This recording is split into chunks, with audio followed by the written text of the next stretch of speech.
రేపటి నుంచి parliament budget సమావేశాలు ప్రారంభం కానున్నాయి. ఈ సెషన్లో సభ ముందుకు 16 బిల్లులు రానున్నట్లు తెలుస్తోంది. వాటిని ఉభయ సభల్లో చర్చించి ఆమోదం తెలిపేలా కేంద్రం వ్యూహాలు రచిస్తోంది.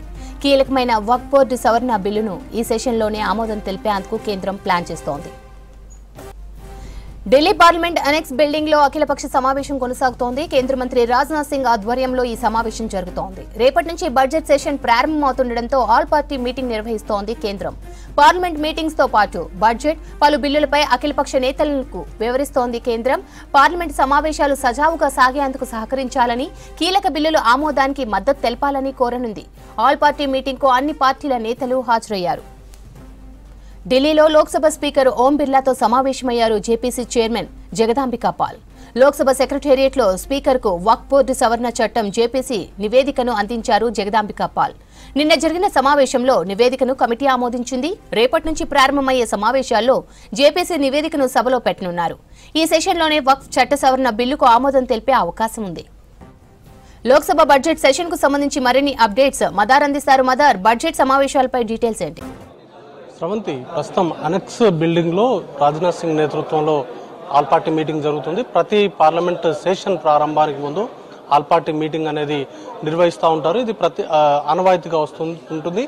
పార్లమెంటు సమావేశాల్లో ఉభయ సభల్లో కూడా ఇటు విపక్ష పార్టీలన్నీ కూడా సభను సజావుగా సాగేందుకు సహకరించాలని విజ్ఞప్తి చేయడంతో పాటు ప్రభుత్వం తీసుకొచ్చేటువంటి బిల్లులకు సంబంధించి అది ఆమోదం తెలిపేందుకు మద్దతుగా ఉండాలంటూ కూడా ప్రభుత్వం నుంచి విజ్ఞప్తి వస్తుంది. దాంతోపాటు సెషన్లో ఏ బిల్లులు తీసుకురాబోతున్నారు, సెషన్లో అది కేంద్ర ప్రభుత్వం అజెండా ఏ విధంగా ఉండబోతుంది, ఎలాంటి బిల్లులపైన చర్చ జరపాలనుకుంటున్నారు అనేటువంటి అన్ని అంశాలకు సంబంధించి కూడా ఈ ఆల్ పార్టీ మీటింగ్లోనే విపక్ష పార్టీలకు సంబంధించిన అన్ని పార్టీలకు సంబంధించిన ఫ్లోర్ లీడర్లు లేకపోతే ఆ పార్టీలకు సంబంధించిన రిప్రజెంటేటివ్స్ హాజరవుతూ ఉంటారు. వారికి సంబంధించిన అభిప్రాయాలను కూడా తెలియజేసే అవకాశం ఉంటుంది. కేంద్ర ప్రభుత్వం వారికి సంబంధించిన ఎజెండాను చెప్పడంతో పాటు ఇటు విపక్ష పార్టీలు అలాగే ఇతర పార్టీలకు సంబంధించిన వారి అభిప్రాయాలను కూడా ఈ ఆల్ పార్టీ మీటింగ్లోనే తీసుకుంటారు.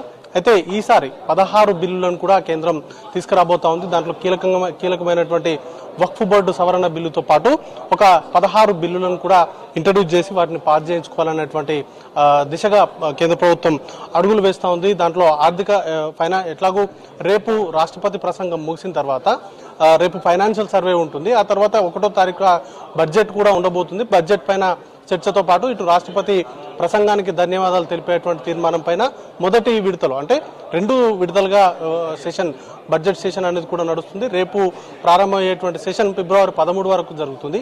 ఆ తర్వాత మార్చి 10 నుంచి ఏప్రిల్ 4 వరకు 2వ విడతలో మరొకసారి సెషన్ అనేది కూడా జరుగుతుంది. కాబట్టి ఈ 2 సెషన్స్ లో ఈ 16 బిల్లులకు సంబంధించినటువంటి పాస్ చేయించుకోవడము అలాగే రాష్ట్రపతి ప్రసంగానికి ధన్యవాదాలు తెలిపేటువంటి అంశంపైన కూడా చర్చ అనేది కూడా ఉంటుంది. కీలకంగా వక్ఫ్ బోర్డుకు సంబంధించి ఇప్పటికే జేపీసీ నివేదికకు ఆమోదం తెలిపింది. ఈరోజు జగదాంబికా పాల్ జేపీసీకి సంబంధించిన చైర్మన్ గా ఉన్నారు. ఆయనే స్పీకర్ను కలిసి దానికి సంబంధించినటువంటి నివేదికను కూడా ఇప్పటికే అందజేశారు. రేపు ప్రారంభమయ్యేటువంటి సెషన్లో కూడా వీటిని ఇంట్రడ్యూస్ చేసేటువంటి అవకాశం ఉంది. గతంలోనే జేపీసీ వక్ఫ్ బోర్డుకు సంబంధించినటువంటి సవరణ బిల్లు పార్లమెంట్ ముందుకు వచ్చినప్పుడు ఆందోళనలు జరిగాయి. దానికి సంబంధించి జేపీసీ వేసింది. జేపీసీ 2 దఫాలుగా చర్చలు జరిపింది. మొదటి సమయం గడిచిన తర్వాత దాన్ని రీఎక్స్టెండ్ చేశారు. దాంట్లో కూడా కొన్ని సవరణలు అనేది కూడా ఆమోదాలు తెలిపింది. మొత్తంగా దానికి సంబంధించినటువంటి బిల్ అనేది రావడంతో పాటు బడ్జెట్కు సంబంధించి కీలకమైనటువంటి అంశం ఇది. బడ్జెట్ పైన ఎల్లుండి ప్రవేశపెట్టిన తర్వాత దానిపైన చర్చలు అనేది కూడా ఉంటుంది. దాన్ని ఆమోదం అనేది కూడా తెలుపుతూ ఉంటారు. ఇక మిగతా బిల్లులకు సంబంధించి పెద్ద వివాదాస్పదం అయ్యేటువంటి బిల్లులు అయితే ఈసారి లేవు. కేవలం వక్ఫ్ బోర్డుకు సంబంధించినటువంటి బిల్లు ఒకటి మాత్రమే కొంత దానిపైన పార్లమెంట్ ముందుకు వచ్చినప్పుడు కీలకంగా ఇటు లోక్సభ విపక్ష పార్టీలు కావచ్చు ఇతర పక్షాలు ఏ విధంగా దాన్ని చూస్తాయనేది కూడా చూడాల్సి ఉంటుంది. బిల్లు ఆమోదానికి ఇటు రాజ్యసభలో సరైనటువంటి బలం ఉందా లేదా అనే దానిపైన కూడా ఇంకా పూర్తి స్థాయిలో క్లారిటీ రావాల్సి ఉంది. విపక్ష పార్టీలు మద్దతునిస్తాయా లేకపోతే దాన్ని అడ్డుకుంటాయా, మరొకసారి జేపీసీ ముందుకు పంపిస్తాయా అనేది కూడా చూడాల్సి ఉంది. ఎందుకంటే ఇటీవల ఇటీవల జరిగినటువంటి జేపీసీ సమావేశాల్లో కూడా దానిపైన చాలా అభ్యంతరాలు అనేది కూడా వ్యక్తం చేశారు.